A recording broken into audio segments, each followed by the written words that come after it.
Welcome into this Eastern Conference Wednesday edition of the Locked On NHL podcast. Today is Wednesday, October 26th. I'm Ross Levitan alongside Mike DiStefano. As always, you can catch Mike on Locked On Maple Leafs and myself on Locked On Senators. Every Wednesday, we have the Battle of Ontario edition of the Locked On NHL podcast. And today we're going to get into some surprises now 2 weeks into the NHL season, some players that have impressed us, and we'll take a peek at the bottom of the standings. Who is most shockingly outside looking in? This is the Locked On NHL podcast, your team every day.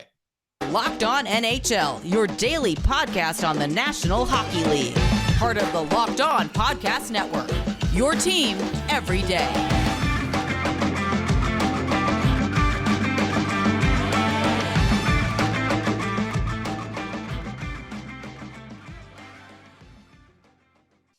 Thank you for making Locked On NHL your first listen. We appreciate it. If you wouldn't mind clicking the thumbs up. If you're watching us on YouTube, the podcast is also available 5 days a week on your favorite audio podcast platforms. Mike, I almost stopped the recording when I said in the intro that we would look at the teams on the outside looking in. I've got a rule that you don't even look at the standings until Christmas. But what's been your biggest surprise now as we've entered nearing the 10-game mark of the season?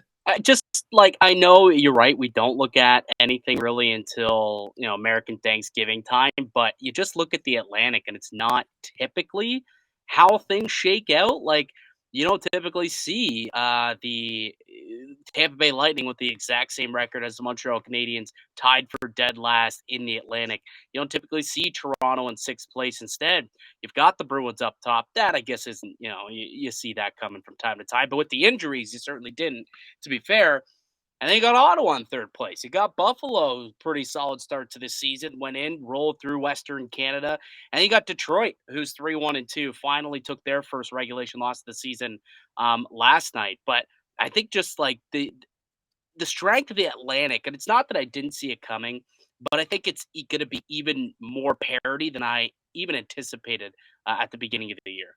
So just last night, the Buffalo Sabres suffered their first road loss of the year. But to me, them within the Atlantic Division, we knew Ottawa took a step in the offseason. Was it going to translate to wins right away with a 4-game home streak? Maybe not. But even Detroit, everyone said they were going to take a step. Toronto and Tampa, again, like they're going to find their footing. They'll be fine. But to me, Buffalo is the most shocking team that's as high as they are. And they've been winning games on the road, like going in and beating Calgary, beating Edmonton in their own buildings.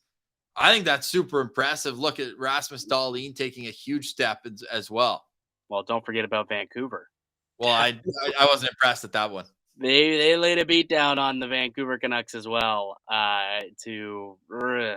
We saw some jerseys hit the floor, but we leave the Western Conference talk to the folks on the Western Conference shows now on Tuesdays. But we talk about the Buffalo Sabres. I do question how legitimate it is, though. Like, how legitimate is this start? Are they a team that's turned the corner? Like, I had Marty Baron on my show today, and we were talking with him. He's a Sabres analyst. And I asked him, like, do you think this team is ready to compete? Because they went through and they steamrolled through Western Canada. They beat Calgary. They beat Edmonton, two teams who we expect to be playoff teams at the end of the year. Is Buffalo in that situation? And he seems to not think so. He thinks that they got some really good goaltending from Eric Comrie on that trip. Craig Anderson, you watch Craig Anderson on the first night for the Sabres defeated the Senators, but the Sens should have won that game. But Craig Anderson stood on his head. Same thing. He did the exact same thing in Vancouver over the weekend. So they've gotten some steady goaltending. Rasmus Dahlin, he's got 5 goals already. Alex Tuch with 6 in 6 or 7 games.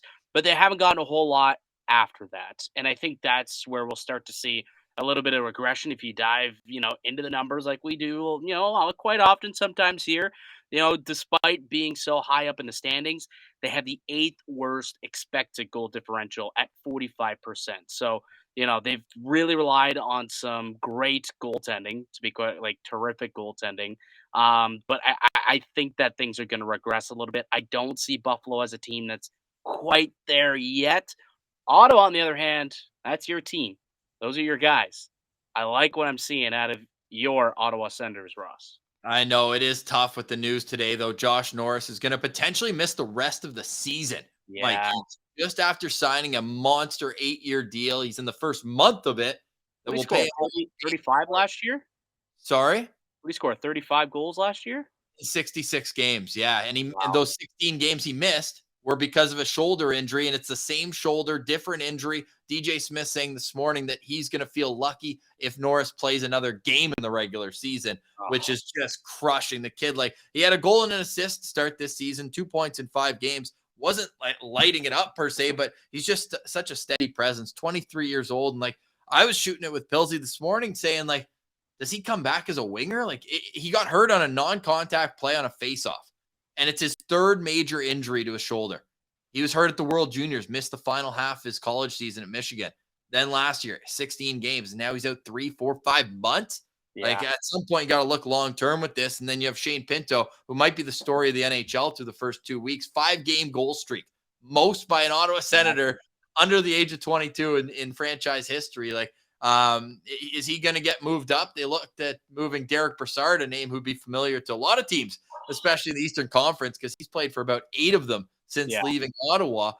He had a goal in his first game of the season. So how long can they ride with him between DeBrincat and Giroux? I don't Dude, know. I please put Pinto up there. I put a sizable wager on Pinto Calder Trophy odds the other day at plus 2,300. If you can get Pinto up there in the top 6, and I think that he could do it. Like, I think that he's a really good player. Like, that guy can really shoot the puck, and he could fill in for some of those 35 goals that, Yeah. Norris had a season ago. I selfishly really want to Um, see Shane Pinto take that Yeah, I know opportunity. one of your favorite players, though, Tyler Mott's the guy who's riding shotgun with Shane Pinto right now. He's got 6 points in 6 games. They picked him up in mid-August on a 1-year, $1.35 million deal.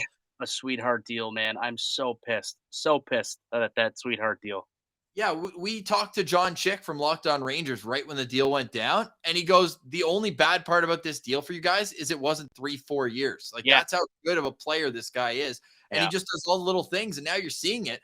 He looks to be like kind of this version of the Senators, Connor Brown. Like, he's doing everything on both sides of the puck, just every little thing right, and now he's finishing too. It's wild how accomplishing he is when he's on the ice. Efficient, I should say, not yes. accomplishing.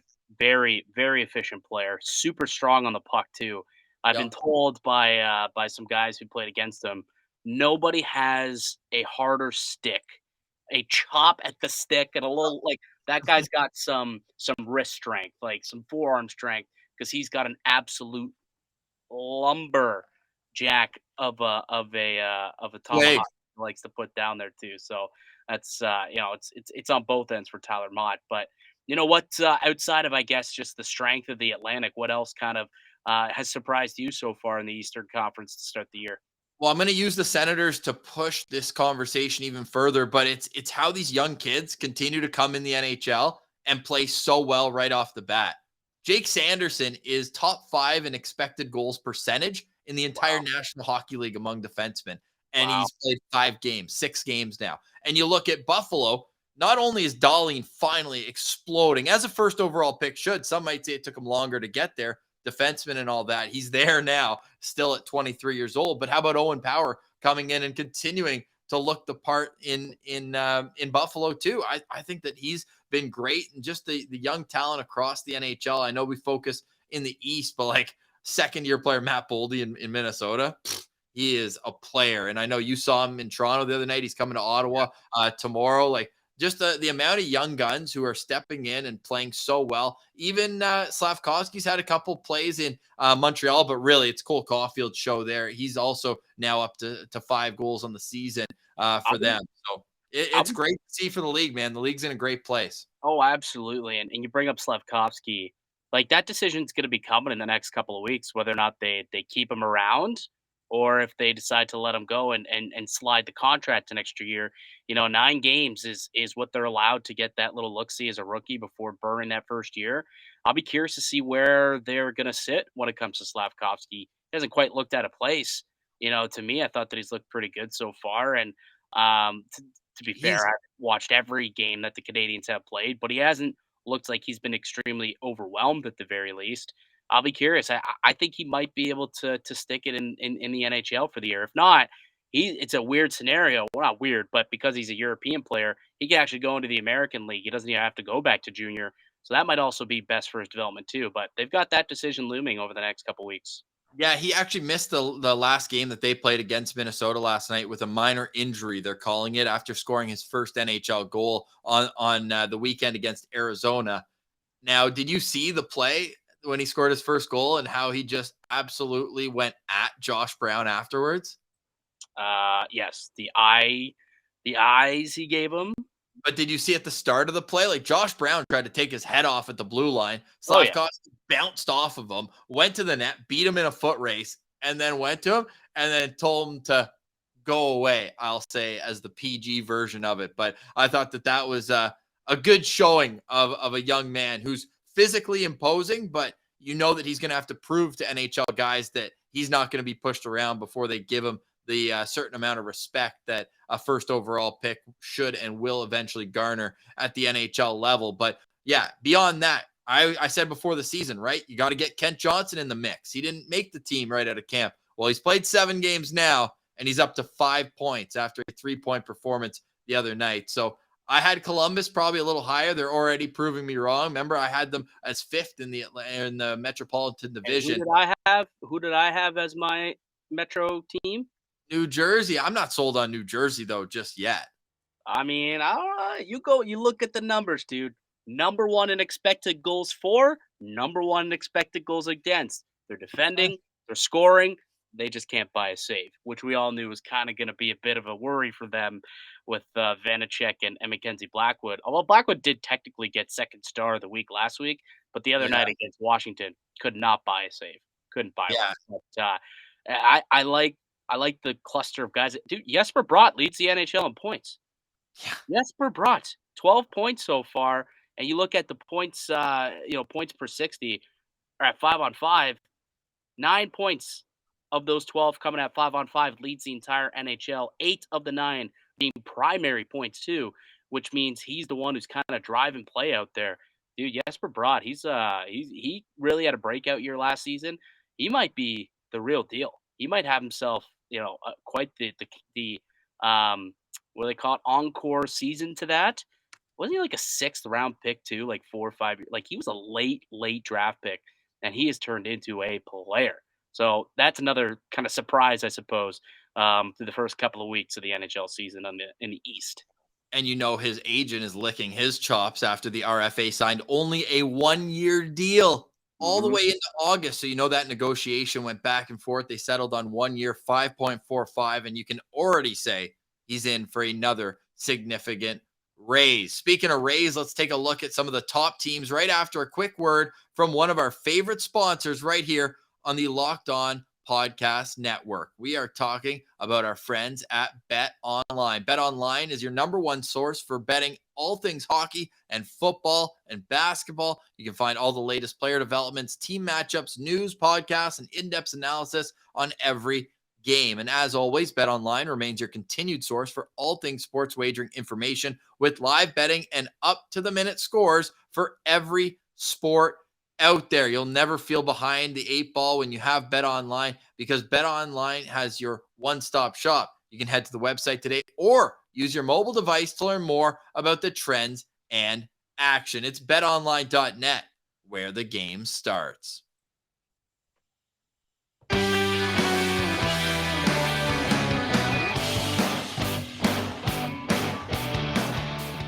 You're listening to the Locked On NHL podcast for Wednesday, October 26th. I'm Ross Levitan from Locked On Senators, alongside Mike DiStefano from Locked On Maple Leafs. And we've talked about a couple surprising things so far in the Eastern Conference, but I think we have to give credit to a top team that will just never seem to die. They lost their longtime captain in Zdeno Chara. They were an aging core. They lost David Krejci, who's now back, but Patrice Bergeron, David Pasternak, and the whole host of other characters there, even with the injuries to Brad Marchand and Charlie McAvoy, they've started the season 6-1. Linus Ullmark is 5-0. Like, what's the biggest reason to you why they've had so much success? Oh, yeah, that's right. Like, Tuukka Rask was also part of that aging core who did retire, and they replaced him with Swayman and Linus Ullmark. I loved the Ullmark deal last year. Didn't quite turn out to work out in year one, but so far through year two, it's looking like a pretty good contract for him. I think he signed like 5 million by 5, either 4 by 5 or 5 by 5, and I think the Bruins would say early on, all right, we like what we're getting here. But honestly, I am quite shocked. I thought maybe they would get off to a slow start. No Charlie McAvoy, no Brad Marchand. Who knew what you were going to get out of David Krejci? They really haven't gotten much out of Taylor Hall either, surprisingly, early on in the year. Yet they still continue to win hockey games. They even got a new coach. Like, it's just a new situation over there. But year after year, they seem to never go away. I gotta tip my hat to you, Ross. I gotta tip my hat to you, David Pastrnak. I goofed on you when you said dark horse MVP candidate. I goofed on you no more than 3 weeks ago, probably right here on this show. That guy's got himself in the conversation right now. Certainly got himself in the conversation. So, right? yeah, like it's what he's doing, especially with all the injuries, kind of leading this team. I'm shocked at what's going on out in Boston. I shouldn't be, because they do this each and every year.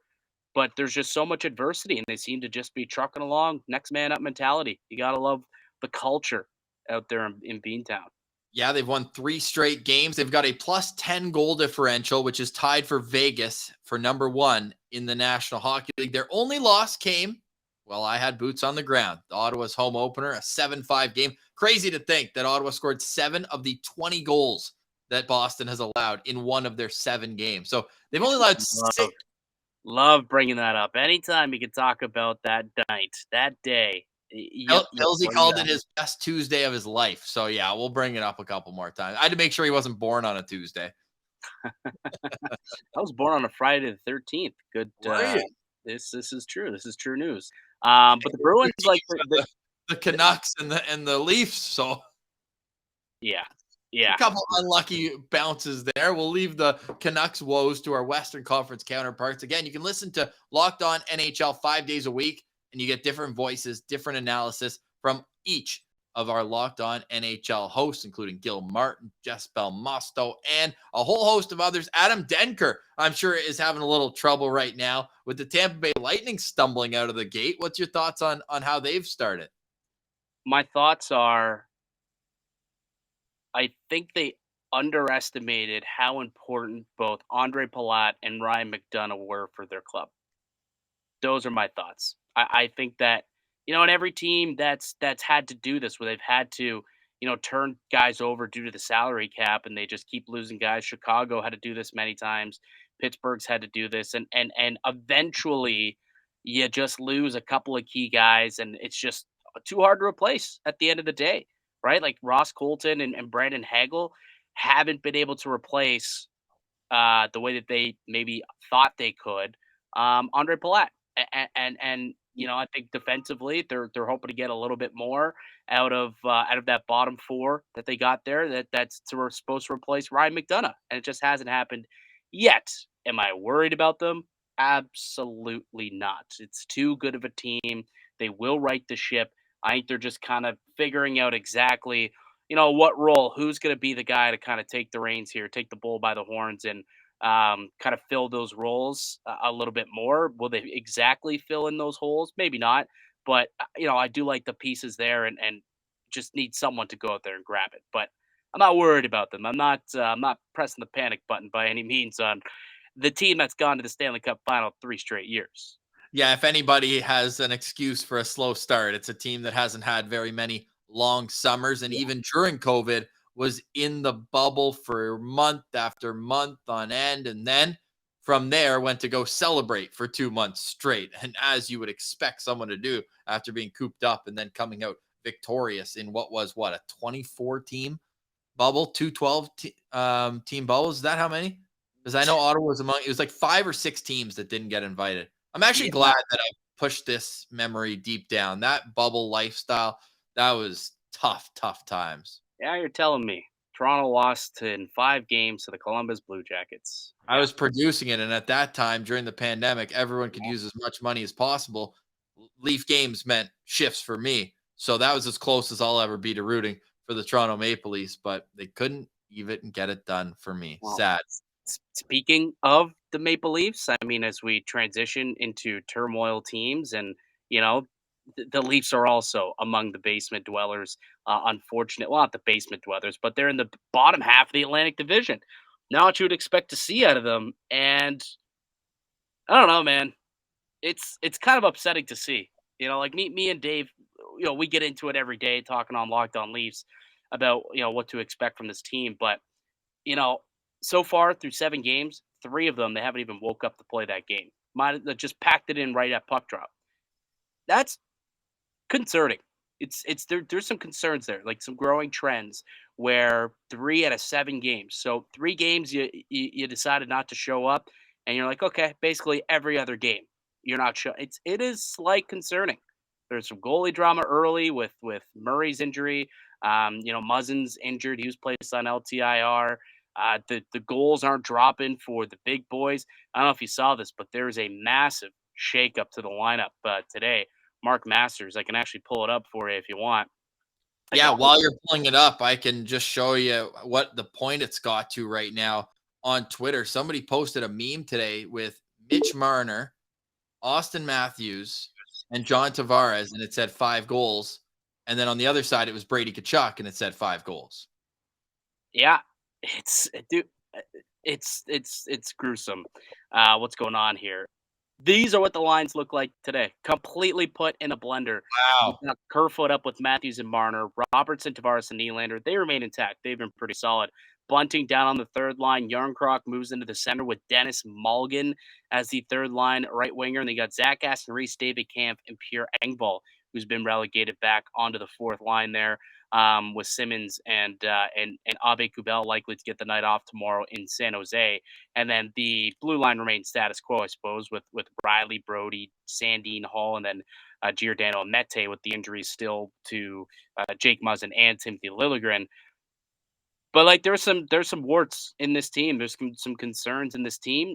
Do I think again? Am I sounding the panic alarm? No, I'm not. I think that they'll figure it out. Austin Matthews isn't going to remain at a 3% shooting percentage all season long, but it's more so bigger picture. The fact that they haven't been able to wake up for 3 of 7 games. Like the starts have just been brutal. Bigger picture, that's kind of what does worry me a tad. Yeah, and with Muzzin, I believe, just went on LTIR today. Yeah. So who knows? Mitch Marner didn't really seem too confident right after the injury happened. He said something about he just wants to see him live a healthy life. Like, is there a chance that might not see Jake Muzzin again? There is, and from everything that I've heard, talking with some of the insiders, like Chris Johnston and Darren Dreger, like there's going to be a lot of caution taken with Jake Muzzin, and it's possible we don't see him play the rest of the year. I know he's not going to play for the next little while. He had a checkup in Toronto before they went on the road trip, and then clearly the news that they got back wasn't all that encouraging, where they decided to go from IR and transfer him onto LTIR. I don't know if that means that they're bracing to make a deal of some kind. Perhaps that could be the case because they did open up a little bit of cap space by making that move. But it's tough, like he's first and foremost, you feel for the player, right? You just feel for the guy who just wants to go out there, loves playing hockey, loves being in the thick of it with his teammates, and not going to be able to do that for a while. And that's 3 injuries from shoulders up. They haven't called it a concussion, but from the shoulders up that he sustained in the last calendar year. So definitely not good there at all. Did you happen to see was it Andy Strickland and is it Strickland and Jansen that do the podcast together? Yeah, it is. And I want you to save that thought because I'm really intrigued to where this is going. But first, I got to tell you about our friends at Simply Safe. The numbers don't lie. In the last decade, over 4 million people have chosen Simply Safe Home Security to protect their home. You don't earn that level of trust of that many people without doing something right. At Simply Safe, your safety is the only thing that matters. I know because I use Simply Safe at my home. They protect you with cutting-edge security technology powered by 24/7 professional monitoring agents who always have your back. With 24/7 professional monitoring, Simply Safe's agents call you the moment a threat is detected. Simply Safe blankets your home in protection, and their monitoring services use proprietary advanced response technology to visually confirm when a break-in is real, so you can get the highest priority police dispatch. Customize your perfect system for your home in just minutes at simplysafe.com/locked Locked On NHL. Save 20% on your Simply Safe security system when you sign up for an interactive monitoring plan and get your first month free. FREE. Visit simplysafe.com/lockedonnhl to learn more. There's no safe like Simply Safe. All right, Mike. Here we are, Locked On NHL. It's another Wednesday edition as we bring this one home. Stay tuned at Locked On Network on Twitter. Every Wednesday afternoon, all the Locked On hosts release their power rankings. We all put our lists in. They get put in the system, jumbled up, and spat out. Locked On Network. The boys will break that down on tomorrow's Locked On NHL. In the meantime, if you want to catch Mike and I, you can find me at Send Central on Twitter or at Ross Levitan. The show is Locked On Senators. Mike and David have their show Locked On Leafs. Go subscribe to that on YouTube, where you can get deep dive into the Toronto Maple Leafs. All shows have great hosts. It's local experts on the biggest stories right here on Locked On NHL. Mike, what's the Andy Strick podcast you want to get into? So they ended up having, it's the Cam and Strick podcast is what it's called. Yes. And they had Barry Trotz on their podcast. Great fantastic guest, and one of the better coaches in probably NHL history, but certainly would call him the number one free agent coach out on the market. And there was a lot of teams, including the city you currently residing in Winnipeg, who definitely wanted them some Barry Trotz this offseason. And he said, I'm not ready to coach yet. I've got some other personal matters that I want to deal with. Maybe in December-ish, I can kind of get back into things potentially. Well, he was also asked if there was any opportunity if he'd be willing to coach in a Canadian team, and he came out and talked about what it would be like to coach in the Canadian market. He hasn't done it before in his career, but then also legitimately out of nowhere brings up, but coaching in an Original Six market would be pretty cool. And that got the ears of a lot of people up here in Toronto, because I mean, that's them and in Montreal would be the only two teams that check both those boxes, right? I think the original conversation was probably leaning towards maybe Vancouver with the whole Bruce Boudreau situation, and they need to lock it down on defense and get some structure. But when he brought up the Original Six angle and how he would like to coach an Original Six team potentially, that kind of got some ears perked up here in Toronto. What do you think about Barry Trotz and that whole situation potentially? Well, I know that he's making $4 million for the rest of this year if he doesn't coach an NHL team. So I think that's got to be something that for his family, he's probably thinking about, hey, why don't I just spend more time here the rest of the year? Let it sink in. This was his final year of his contract with the Islanders, and then he's free to sign anywhere in the offseason. I just don't know why he'd rush into anything. Of course, he's going to handpick his location. I'm sure there's a number of teams who would fire whoever their head coach is now to get their hands on Barry Trotz. That's how much he can impact the game. I still can't believe the way that the Islanders were like, oh, we can't dare lose Lane Lambert as an associate coach. We have to make this move right now. That we could do a whole podcast on. The Islanders just with 2 wins in their first handful of games. So I don't know what they were thinking. First things first. But almost like the personnel was the issue there and not the coaching. Yeah, and who's in charge of the personnel? Oh, that would be Mr. Lou Lamoriello. Which we both have our thoughts on, as he did a few things in Toronto, and Ottawa's paying for one of those things right now with a player up in their press box in number 22, Nikita Zaitsev. Thank you, Nikita. Yeah, well, if you had told me when the trade went down that Nikita Zaitsev would last longer in Ottawa than Connor Brown, I'd have called you crazy, and I would have called you even crazier if you told me that Cody Ceci would move on past Toronto and actually be a very solid defenseman in the NHL.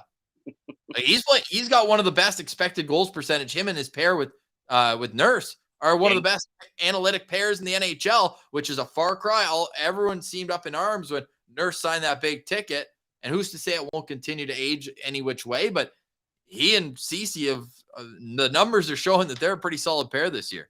You're starting to pull a Pillsy on us here. You're going westward. I know, westward, my friend. Just saying with Cody Ceci, but it all comes back to Lou Lamoriello and signing some absurd contracts from time to time. And I think really he just relies on older players a little too much. It's a young man's game. He does. But to get back to the coaching, talking point that we were chatting about to potentially, Barry Trotz being an option somewhere. Is there anybody who you think is like really outside of Bruce Boudreau? Mm-hmm. Someone in the East Is there a team that you think is like a coach is already on the hot seat?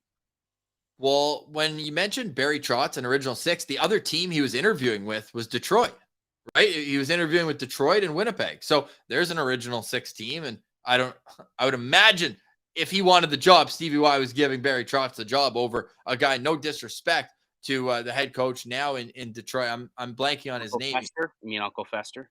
Yeah, exactly. What's his actual name though? I Oh man, Yes, he was former assistant in Tampa Bay. yeah, the former assistant in Tampa Bay Red Wings coach. I need to find it. Derek I Lalonde. Thank you. That's it. I always call him Uncle Fester, so I never Yes, would have pulled yes. that. But you'd think that a guy with zero NHL experience or Barry Trotz, like I don't know, I'm speculating, but I feel like Barry Trotz would have the inside track. I don't If know, he man, wanted but like five to. games, 6 games into his tenure, you think you're gonna let go of a coach? No. That Barry was more to Trotz? your point that he said coaching an original six team would interest him. That's what I was bringing back to from what you said. He wrote on or quoted on the Cam and Strick podcast. But no, a team that's coach is already in the hot seat. Like, I mean, to me, it probably would have been the Islanders, but they just have a new coach. Like, you're probably going to give him a little time. And again, more of a personnel thing than a coaching thing. Lindy Ruff got booed at the home opener. Which I They've still think started. is ridiculous. There's no way like that Oh, team is playing great hockey. Analytically, they've been the best team in the NHL. like I don't think there is a coach who's on the hot seat yet in the They have a Eastern Conference. 69% expected goals for the New Right. Jersey Devils this year. 69%. There were so Expected many new goals coaches in the expected Atlantic goals Division for, this year. number It just 1, go ahead. 20 goals expected for. I just really quick on the Devils. 20 goals expected for, number 1 in the NHL. Goals against 9.16. Actually, as of a couple of days ago, that's shrunk. They're second in the NHL in expected goals against at 916. But still, an expected goals of 69% for the New Jersey Devils through 7 games of the year. Almost every team in the Eastern Conference has changed coaches within the last 2 years. Like the only teams that haven't are Ottawa. Like Ottawa, like DJ Smith's like the third longest tenured coach in the Eastern Conference. There's Mike Sullivan. I'm trying to tee you up for it. Is Toronto? Would they make that move? Would Toronto Oh, go there? Is what I'm no, asking you. no. Kyle There's Dubas. no six and Canadian. It's a struggling team there. I don't know how I had to connect those dots for you, Rossi. Because it's just not happening. I think Kyle Dubas and Sheldon Keefe are going down on the same ship if they're going down. If this team is still like 500-ish, playing inconsistent by American Thanksgiving, by like maybe even early December. So let's say December 1st, and this team's kind of hovering around a 500, a game or two over 500, maybe a couple games over, and they're just still not bringing that consistency. They don't find their groove and go out on a run here. I could see it happening. Well, I that's a really hot could. take. I don't think that's that hot of a take, man. Like Wow. if they replicate what we saw over the past 7 games for the next month, I like clearly it's a stale message because the players aren't waking up for it. I don't know if you saw the game against Vegas, but they came out so flat to start the game and then even flatter to start the second period and then somehow escapes this first 40 minutes with a 1-1 tie, chance to say, all right, boys, we've got 2 days off here in Vegas. Let's go out there and have a great third period, try and win this hockey game that we're somehow still in thanks to our goaltender. And they played maybe the worst opening shift of hockey I've ever seen in my life to start the third period. It was disgusting. And it's like, how much of that is on the coach? How much of that is on the players? Arguably, you could say a lot of it's on the players. And is it fair to suggest that Sheldon Keefe should be fired because the players aren't really getting up for him? Like, maybe not, but it's similar to the situation we saw last year, to go back to Vancouver, with Travis Green, where Travis Green, he was a good coach, but the players just weren't doing anything for him. And they needed to do something to shake up that team for the betterment of the franchise. If this team is still kind of a meh team a month from now, I could see Kyle Dubas as his one final bullet. That's the only thing that I think he would do. I think he goes down the ship with the core. I think the coach could be on the chopping block a month from now if things don't turn around. I'm going to have to reach out to our friends at Bet Online and see if we can get some odds on Barry Trotz being head coach of the Leafs this year. What would you set the odds at? Sheldon Keefe was the betting odds favorite at the beginning of the year to be the first coach fired, and I came out and said that's preposterous. Things would have to go so wrong for that to happen. It's kind of happening. Like it's Wow. kind of happening. It's still early. I'm not advocating for a coaching change. I don't think you make it yet. What I'm saying is, if we see the same situation a month from now, then you start to get concerned, and I think that conversation pops up. Considering Trotz, says he's probably ready to go to a original 6, maybe a Canadian market by December. Well, Babs was fired November 18th or so. Thanksgiving's November 24th. A week after that, you've got yourself December. So I think he's got to, Sheldon, to me, I think he's got to start, he's got to turn this team around, or the players do. For more on that, Mike DiStefano and David Morassutti will have you covered over at Locked On Leafs. And to make your second listen, one of our great Locked On NHL podcasts. From coast to coast, we have your local experts on the biggest stories. So go check them out on your favorite podcast catcher and on YouTube. We'll step aside. Locked On NHL will continue tomorrow. But for today, we say goodbye. For Mike DiStefano, I'm Ross Levitan. This has been the Locked On NHL podcast, your team every day.